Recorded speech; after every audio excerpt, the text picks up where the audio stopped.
श्री संकटनाशन गणेश स्तोत्रम्। नारद उवाच प्रणम्य शिरसा देवम् गौरीपुत्रम् विनायकम् भक्तावासं स्मरे नित्यम् मायुः कामार्थसिद्धये। प्रथमं वक्रतुण्डं च एकदन्तं द्वितीयकम् तृतीयं कृष्णपिङ्गाक्षं गजवक्त्रं चतुर्थकम् लम्बोदरं पञ्चमं च षष्ठं विकटमेव च सप्तमं विघ्नराजेन्द्रं धूम्रवर्णं तथाष्टमं नवमं भालचन्द्रं च दशमं तु विनायकम् एकादशं गणपतिं द्वादशं तु गजाननं द्वादशे स्थानि नामानि त्रिसन्ध्यं यः पठेन्नरः न च विघ्नभयं तस्य सर्वसिद्धिकरः प्रभुः। विद्यार्थी लभते विद्यां धनार्थी लभते धनं पुत्रार्थी लभते पुत्रान् मोक्षार्थी लभते गतिम्। जपेत् गणपते स्तोत्रम् षड्भिर्मासे फलं लभेत् संवत्सरेण सिद्धिं च लभते नात्र संशयः। अष्टभ्यो ब्राह्मणेभ्यश्च लिखित्वा यः समर्पयेत् तस्य विद्या भवेत् सर्वा गणेशस्य प्रसादतः। श्री संकटनाशन गणेश स्तोत्रम्। नारद उवाच प्रणम्य शिरसा देवम् गौरीपुत्रम् विनायकम् भक्तावासं स्मरे नित्यम् मायुः कामार्थसिद्धये। प्रथमं वक्रतुण्डं च एकदन्तं द्वितीयकम् तृतीयं कृष्णपिङ्गाक्षं गजवक्त्रं चतुर्थकम् लम्बोदरं पञ्चमं च षष्ठं विकटमेव च सप्तमं विघ्नराजेन्द्रं धूम्रवर्णं तथाष्टमं नवमं भालचन्द्रं च दशमं तु विनायकम् एकादशं गणपतिं द्वादशं तु गजाननं द्वादशे स्थानि नामानि त्रिसन्ध्यं यः पठेन्नरः न च विघ्नभयं तस्य सर्वसिद्धिकरः प्रभुः। विद्यार्थी लभते विद्यां धनार्थी लभते धनं पुत्रार्थी लभते पुत्रान् मोक्षार्थी लभते गतिम्। जपेत् गणपते स्तोत्रम् षड्भिर्मासे फलं लभेत् संवत्सरेण सिद्धिं च लभते नात्र संशयः। अष्टभ्यो ब्राह्मणेभ्यश्च लिखित्वा यः समर्पयेत् तस्य विद्या भवेत् सर्वा गणेशस्य प्रसादतः। श्री संकटनाशन गणेश स्तोत्रम्। नारद उवाच प्रणम्य शिरसा देवम् गौरीपुत्रम् विनायकम् भक्तावासं स्मरे नित्यम् मायुः कामार्थसिद्धये।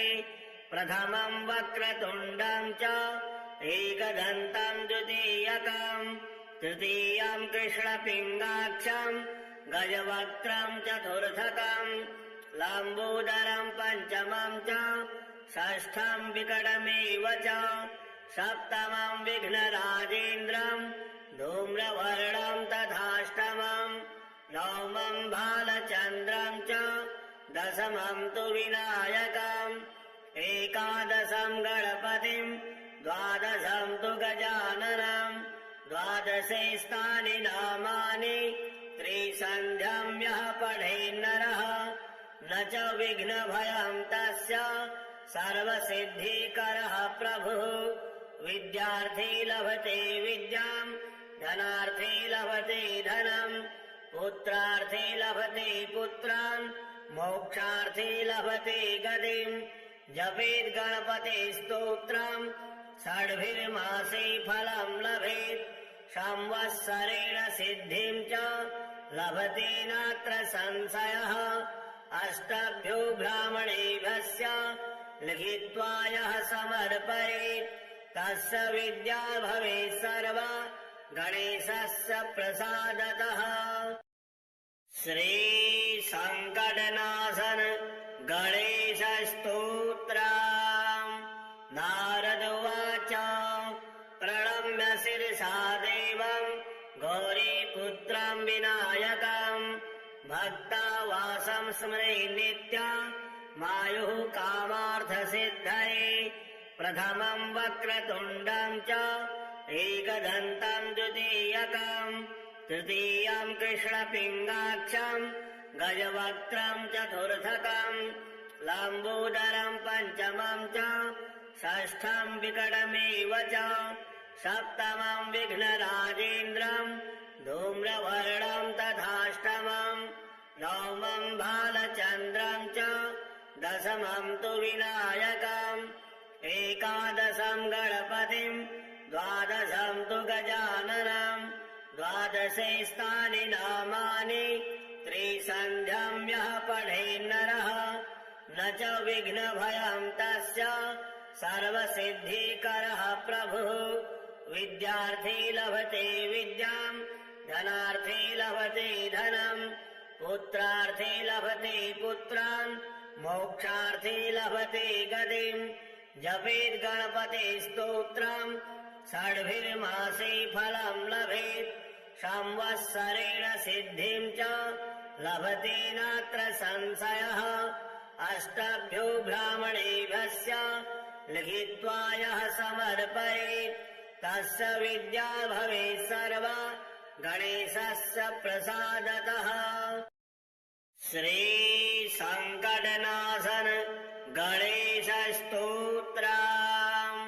नारद उवाच प्रणम्य शिरसा देवं गौरीपुत्रं विनायकं भक्तावासं स्मरे नित्यं मायुः कामार्थसिद्धये प्रथमं वक्रतुण्डं च एकदन्तं द्वितीयकं तृतीयं कृष्णपिङ्गाक्षं गजवक्त्रं चतुर्थकं लम्बोदरं पञ्चमं च षष्ठं विकटमेव च सप्तमं विघ्नराजेन्द्रं धूम्रवर्णं तथाष्टमं नवमं भालचन्द्रं च दशमं तु विनायकम् एकादशं गणपतिं द्वादशं तु गजाननं द्वादशे स्थानि नामानि त्रिसन्ध्यं यः पठेन्नरः न च विघ्नभयं तस्य सर्वसिद्धिकरः प्रभुः विद्यार्थी लभते विद्यां धनार्थी लभते धनं पुत्रार्थी लभते पुत्रान् मोक्षार्थी लभते गतिं जपेत् गणपते स्तोत्रं षड्भिर्मासे फलं लभेत् संवत्सरेण सिद्धिं च लभते नात्र संशयः अष्टभ्यो ब्राह्मणेभ्यश्च लिखित्वा यः समर्पयेत् तस्य विद्या भवेत् सर्वा गणेशस्य प्रसादतः।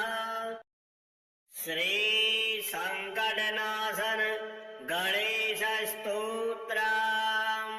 नारद उवाच प्रणम्य शिरसा देवं गौरीपुत्रं विनायकं भक्तावासं स्मरे नित्यं मायुः कामार्थसिद्धये प्रथमं वक्रतुण्डं च एकदन्तं द्वितीयकं तृतीयं कृष्णपिङ्गाक्षं गजवक्त्रं चतुर्थकं लम्बोदरं पञ्चमं च षष्ठं विकटमेव च सप्तमं विघ्नराजेन्द्रं धूम्रवर्णं तथाष्टमं नवमं भालचन्द्रं च दशमं तु विनायकम् एकादशं गणपतिं द्वादशं तु गजाननं द्वादशे स्थानि नामानि त्रिसन्ध्यं यः पठेन्नरः न च विघ्नभयं तस्य सर्वसिद्धिकरः प्रभुः विद्यार्थी लभते विद्याम् धनार्थी लभते धनम् पुत्रार्थी लभते पुत्रान् मोक्षार्थी लभते गतिम् जपेत् गणपते स्तोत्रम् षड्भिर्मासे फलम् लभेत् संवत्सरेण सिद्धिम् च लभते नात्र संशयः अष्टभ्यो ब्राह्मणेभ्यस्य लिखित्वा यः समर्पयेत् तस्य विद्या भवेत् सर्वा गणेशस्य प्रसादतः। श्री संकटनाशन गणेश स्तोत्रम्।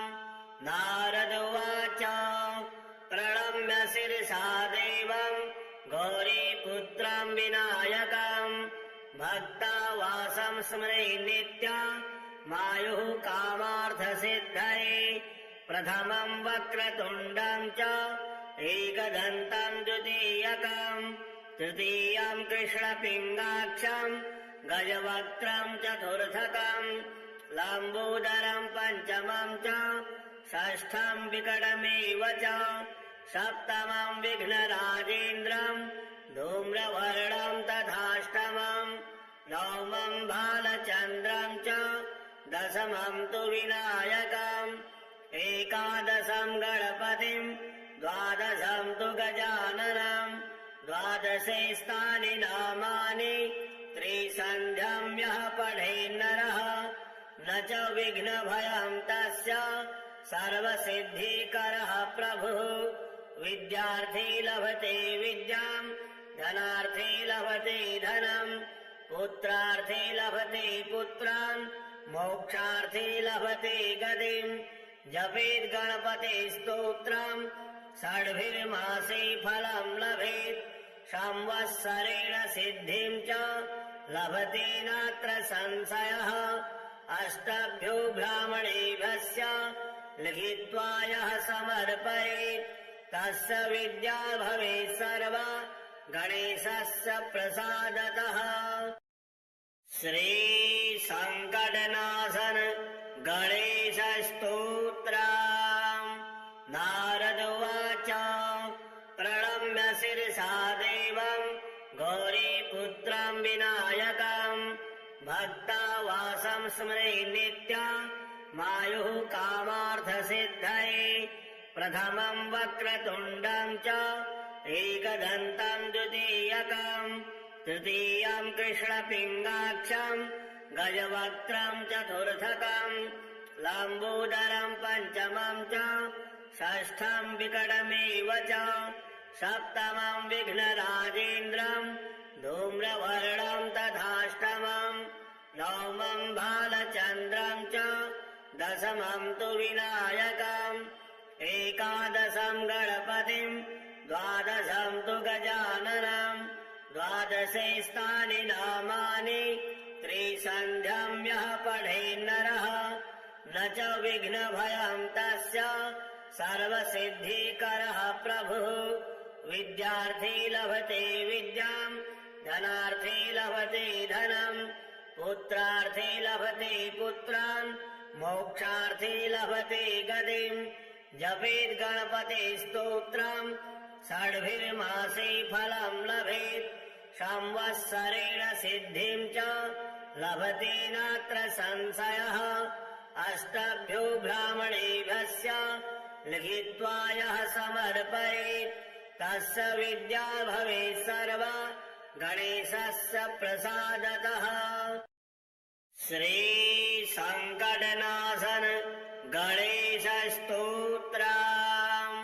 नारद उवाच प्रणम्य शिरसा देवम् गौरीपुत्रम् विनायकम् भक्तावासं स्मरे नित्यमायुः कामार्थसिद्धये प्रथमम् वक्रतुण्डम् च एकदन्तम् द्वितीयकम् तृतीयम् कृष्णपिङ्गाक्षम् गजवक्त्रम् चतुर्थकम् लम्बोदरम् पञ्चमम् च षष्ठम् विकटमेव च सप्तमम् विघ्नराजेन्द्रम् धूम्रवर्णम् तथाष्टमम् नवमम् बालचन्द्रम् च दशमम् तु विनायकम् एकादशं गणपतिं द्वादशं तु गजाननं द्वादशे स्थानि नामानि त्रिसन्ध्यं यः पठेन्नरः न च विघ्नभयं तस्य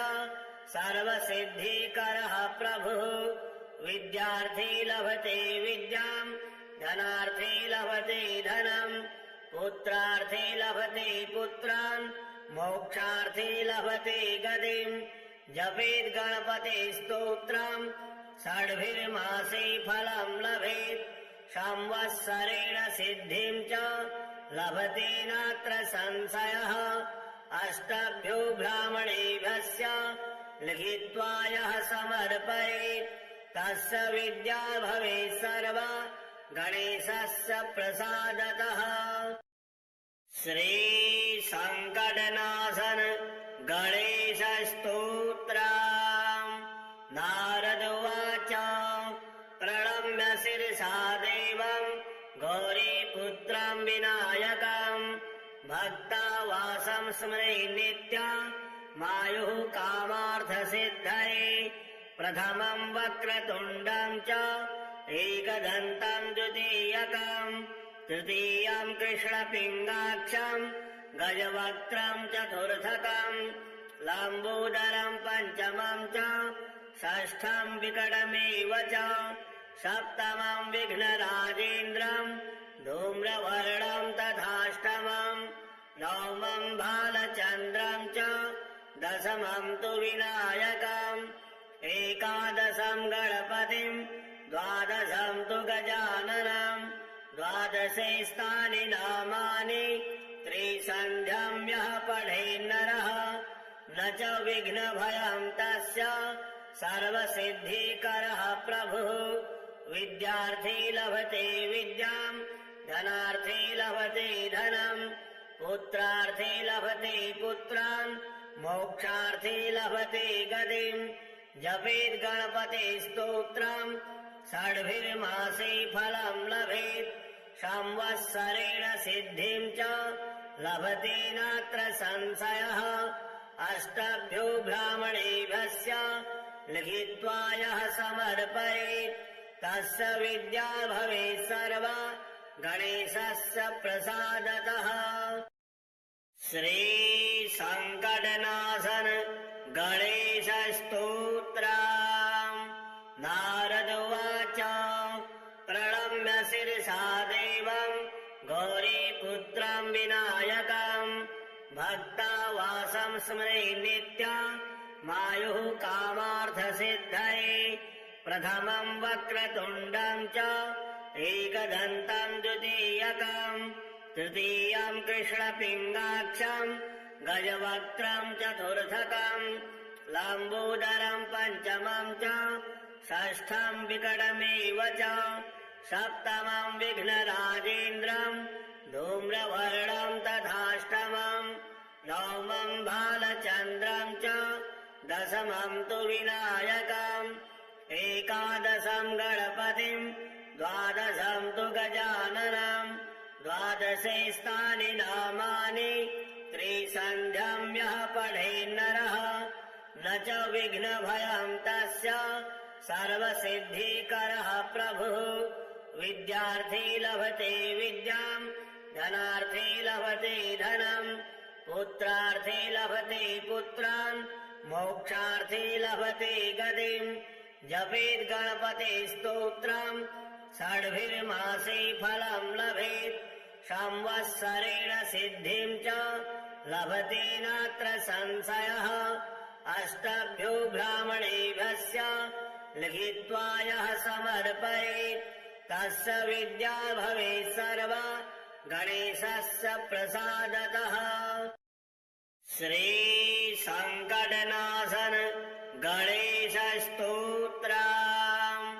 नारद उवाच प्रणम्य शिरसा देवं गौरीपुत्रं विनायकं भक्तावासं स्मरे नित्यं मायुः कामार्थसिद्धये प्रथमं वक्रतुण्डं च एकदन्तं द्वितीयकं तृतीयं कृष्णपिङ्गाक्षं गजवक्त्रम् चतुर्थकम् लम्बोदरम् पञ्चमम् च षष्ठम् विकटमेव च सप्तमम् विघ्नराजेन्द्रम् धूम्रवर्णम् तथाष्टमम् नवमम् बालचन्द्रम् च दशमम् तु विनायकम् एकादशम् गणपतिम् द्वादशम् तु गजाननम् द्वादशे स्थानि नामानि त्रिसन्ध्यम् यः पठेन्नरः न च विघ्नभयम् तस्य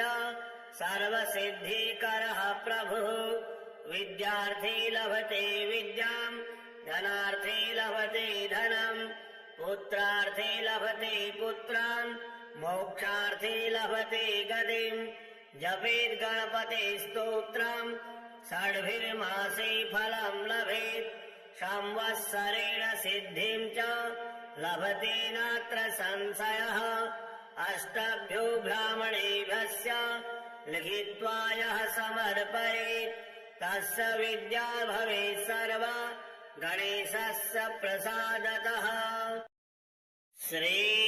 श्रीसङ्कटनाशन गणेशस्तोत्रम् नारद उवाच प्रणम्य शिरसा देवम् गौरीपुत्रम् विनायकम् भक्तावासम् स्मरे नित्यम् मायुः कामार्थसिद्धये प्रथमम् वक्रतुण्डम् च एकदन्तम् द्वितीयकम् तृतीयम् कृष्णपिङ्गाक्षम् गजवक्त्रम् चतुर्थकम् लम्बोदरम् पञ्चमम् च षष्ठम् विकटमेव च सप्तमम् विघ्नराजेन्द्रम् धूम्रवर्णम् तथाष्टमम् नवमम् बालचन्द्रम् च दशमम् तु विनायकम् एकादशम् गणपतिम् द्वादशम् तु गजाननम् द्वादशे स्थानि नामानि त्रिसन्ध्यम् यः पठेन्नरः न च विघ्नभयम् तस्य सर्वसिद्धिकरः प्रभुः विद्यार्थी लभते विद्याम् धनार्थी लभते धनम् पुत्रार्थी लभते पुत्रान् मोक्षार्थी लभते गतिम् जपेत् गणपते स्तोत्रम् षड्भिर्मासे फलम् लभेत् संवत्सरेण सिद्धिम् च लभते नात्र संशयः अष्टभ्यो ब्राह्मणेभ्यश्च लिखित्वा यः समर्पयेत् तस्य विद्या भवेत् सर्वा गणेशस्य प्रसादतः। श्रीसङ्कटनाशन गणेशस्तोत्रम् नारद उवाच प्रणम्य शिरसा देवम् गौरीपुत्रम् विनायकम् भक्तावासम् स्मरे नित्यम् मायुः कामार्थसिद्धये प्रथमम् वक्रतुण्डम् च एकदन्तम् द्वितीयकम् तृतीयम् कृष्णपिङ्गाक्षम् गजवक्त्रम् चतुर्थकम् लम्बोदरम् पञ्चमम् च षष्ठम् विकटमेव च सप्तमम् विघ्नराजेन्द्रम् धूम्रवर्णम् तथाष्टमम् नवमम् बालचन्द्रम् च दशमम् तु विनायकम् एकादशम् गणपतिम् द्वादशम् तु गजाननम् द्वादशे स्थानि नामानि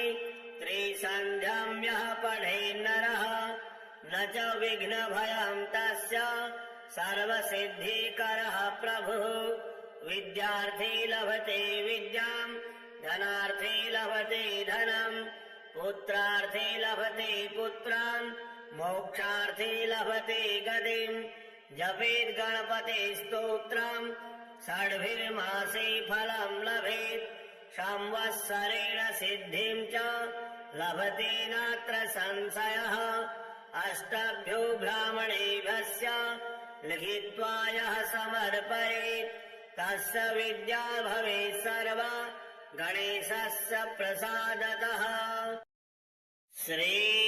श्रीसङ्कटनाशन गणेशस्तोत्रम् नारद उवाच प्रणम्य शिरसा देवम् गौरी विनायकम् भक्तावासं स्मरे नित्यमायुः कामार्थसिद्धये प्रथमं वक्रतुण्डं च एकदन्तं द्वितीयकम् तृतीयं कृष्णपिङ्गाक्षं गजवक्त्रं चतुर्थकम् लम्बोदरं पञ्चमं च षष्ठं विकटमेव च सप्तमं विघ्नराजेन्द्रं धूम्रवर्णं तथाष्टमं नवमं बालचन्द्रं च दशमं तु विनायकम् एकादशं गणपतिं द्वादशं तु गजाननं द्वादशे स्थानि नामानि त्रिसन्ध्यं यः पठेन्नरः न च विघ्नभयं तस्य सर्वसिद्धिकरः प्रभुः विद्यार्थी लभते विद्यां धनार्थी लभते धनं पुत्रार्थी लभते पुत्रान् मोक्षार्थी लभते गतिं जपेत् गणपते स्तोत्रं षड्भिर्मासे फलं लभेत् संवत्सरेण सिद्धिं च लभते नात्र संशयः अष्टभ्यो ब्राह्मणेभ्यश्च लिखित्वा यः समर्पयेत् तस्य विद्या भवेत् सर्वा गणेशस्य प्रसादतः। श्रीसङ्कटनाशन गणेशस्तोत्रम् नारद उवाच प्रणम्य शिरसा देवं गौरीपुत्रं विनायकम् भक्तावासं स्मरे नित्यमायुः कामार्थसिद्धये प्रथमं वक्रतुण्डं च एकदन्तं द्वितीयकम् तृतीयं कृष्णपिङ्गाक्षं गजवक्त्रं चतुर्थकम् लम्बोदरं पञ्चमं च षष्ठं विकटमेव च सप्तमं विघ्नराजेन्द्रं धूम्रवर्णं तथाष्टमं नवमं बालचन्द्रं च दशमं तु विनायकम् एकादशं गणपतिं द्वादशं तु गजाननं द्वादशे स्थानि नामानि त्रिसन्ध्यं यः पठेन्नरः न च विघ्नभयं तस्य सर्वसिद्धिकरः प्रभुः विद्यार्थी लभते विद्यां धनार्थी लभते धनं पुत्रार्थी लभते पुत्रान् मोक्षार्थी लभते गतिं जपेत् गणपते स्तोत्रं षड्भिर्मासे फलं लभेत् संवत्सरेण सिद्धिं च लभते नात्र संशयः अष्टभ्यो ब्राह्मणेभ्यश्च लिखित्वा यः समर्पयेत् तस्य विद्या भवेत् सर्वा गणेशस्य प्रसादतः। श्रीसङ्कटनाशन गणेशस्तोत्रम् नारद उवाच प्रणम्य शिरसा देवं गौरीपुत्रं विनायकम् भक्तावासं स्मरे नित्यमायुः कामार्थसिद्धये प्रथमं वक्रतुण्डं च एकदन्तं द्वितीयकम् तृतीयं कृष्णपिङ्गाक्षं गजवक्त्रं चतुर्थकम् लम्बोदरं पञ्चमं च षष्ठं विकटमेव च सप्तमं विघ्नराजेन्द्रं धूम्रवर्णं तथाष्टमं नवमं बालचन्द्रं च दशमं तु विनायकम् एकादशं गणपतिं द्वादशं तु गजाननं द्वादशे स्थानि नामानि त्रिसन्ध्यं यः पठेन्नरः न च विघ्नभयं तस्य सर्वसिद्धिकरः प्रभुः विद्यार्थी लभते विद्यां धनार्थी लभते धनं पुत्रार्थी लभते पुत्रान् मोक्षार्थी लभते गतिं जपेत् गणपते स्तोत्रं षड्भिर्मासे फलं लभेत् संवत्सरेण सिद्धिं च लभते नात्र संशयः अष्टभ्यो ब्राह्मणेभ्यश्च लिखित्वा यः समर्पयेत् तस्य विद्या भवेत् सर्वा गणेशस्य प्रसादतः। श्री संकटनाशन गणेशस्तोत्रम्। नारद उवाच प्रणम्य शिरसा देवं गौरीपुत्रं विनायकं भक्तावासं स्मरे नित्यं मायुः कामार्थसिद्धये। प्रथमं वक्रतुण्डं च एकदन्तं द्वितीयकं तृतीयं कृष्णपिङ्गाक्षं गजवक्त्रं चतुर्थकं लम्बोदरं पञ्चमं च षष्ठं विकटमेव च सप्तमं विघ्नराजेन्द्रं धूम्रवर्णं तथाष्टमं नवमं बालचन्द्रं च दशमं तु विनायकम् एकादशं गणपतिं द्वादशं तु गजाननं द्वादशे स्थानि नामानि त्रिसन्ध्यं यः पठेन्नरः न च विघ्नभयं तस्य सर्वसिद्धिकरः प्रभुः। विद्यार्थी लभते विद्यां धनार्थी लभते धनं पुत्रार्थी लभते पुत्रान् मोक्षार्थी लभते गतिं। जपेत् गणपते स्तोत्रं षड्भिर्मासे फलं लभेत् संवत्सरेण सिद्धिं च लभते नात्र संशयः। अष्टभ्यो ब्राह्मणेभ्यश्च लिखित्वा यः समर्पयेत् तस्य विद्या भवेत् सर्वा गणेशस्य प्रसादतः।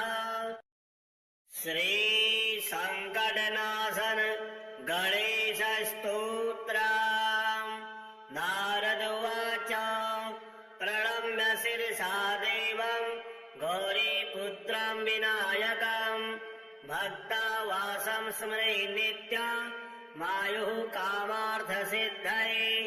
प्रथमं वक्रतुण्डं च एकदन्तं द्वितीयकं तृतीयं कृष्णपिङ्गाक्षं गजवक्त्रं चतुर्थकं लम्बोदरं पञ्चमं च षष्ठं विकटमेव च सप्तमं विघ्नराजेन्द्रं धूम्रवर्णं तथाष्टमं नवमं बालचन्द्रं च दशमं तु विनायकम् एकादशं गणपतिं द्वादशं तु गजाननं द्वादशे स्थानि नामानि त्रिसन्ध्यं यः पठेन्नरः न च विघ्नभयं तस्य सर्वसिद्धिकरः प्रभुः। विद्यार्थी लभते विद्यां धनार्थी लभते धनं पुत्रार्थी लभते पुत्रान् मोक्षार्थी लभते गतिं। जपेत् गणपते स्तोत्रं षड्भिर्मासे फलं लभेत् संवत्सरेण सिद्धिं च लभते नात्र संशयः। अष्टभ्यो ब्राह्मणेभ्यश्च लिखित्वा यः समर्पयेत् तस्य विद्या भवेत् सर्वा गणेशस्य प्रसादतः। श्री संकटनाशन गणेशस्तोत्रम्। नारद उवाच प्रणम्य शिरसा देवं गौरीपुत्रं विनायकं भक्तावासं स्मरे नित्यं मायुः कामार्थसिद्धये।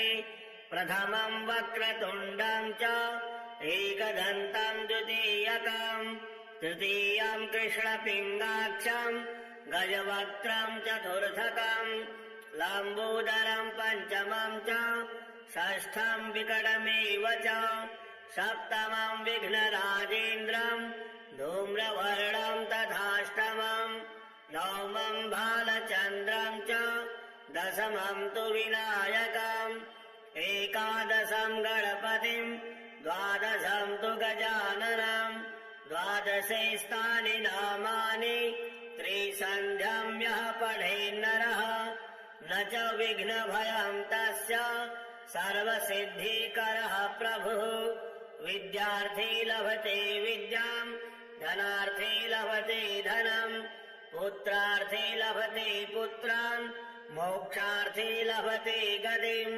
जपेत् गणपतिस्तोत्रम् षड्भिर्मासे फलम् लभेत् संवत्सरेण सिद्धिम् च लभते नात्र संशयः अष्टभ्यो ब्राह्मणेभ्यश्च लिखित्वा यः समर्पयेत् तस्य विद्या भवेत् सर्वा गणेशस्य प्रसादतः। श्री संकटनाशन गणेशस्तोत्रम्। नारद उवाच प्रणम्य शिरसा देवम् गौरीपुत्रम् विनायकम् भक्तावासं स्मरे नित्यम् मायुः कामार्थसिद्धये प्रथमम् वक्रतुण्डम् च एकदन्तम् द्वितीयकम् तृतीयम् कृष्णपिङ्गाक्षम् गजवक्त्रम् चतुर्थकम् लम्बोदरम् पञ्चमम् च षष्ठम् विकटमेव च सप्तमम् विघ्नराजेन्द्रम् धूम्रवर्णम् तथाष्टमम् नवमम् बालचन्द्रम् च दशमम् तु विनायकम् एकादशम् गणपतिम् द्वादशम् तु गजाननम् द्वादशे स्थानि नामानि त्रिसन्ध्यम् यः पठेन्नरः न च विघ्नभयम् तस्य सर्वसिद्धिकरः प्रभुः। विद्यार्थी लभते विद्याम् धनार्थी लभते धनम् पुत्रार्थी लभते पुत्रान् मोक्षार्थी लभते गतिम् जपेत् गणपतिस्तोत्रम् षड्भिर्मासे फलम् लभेत् संवत्सरेण सिद्धिम् च लभते नात्र संशयः अष्टभ्यो ब्राह्मणेभ्यश्च लिखित्वा यः समर्पयेत् तस्य विद्या भवेत् सर्वा गणेशस्य प्रसादतः।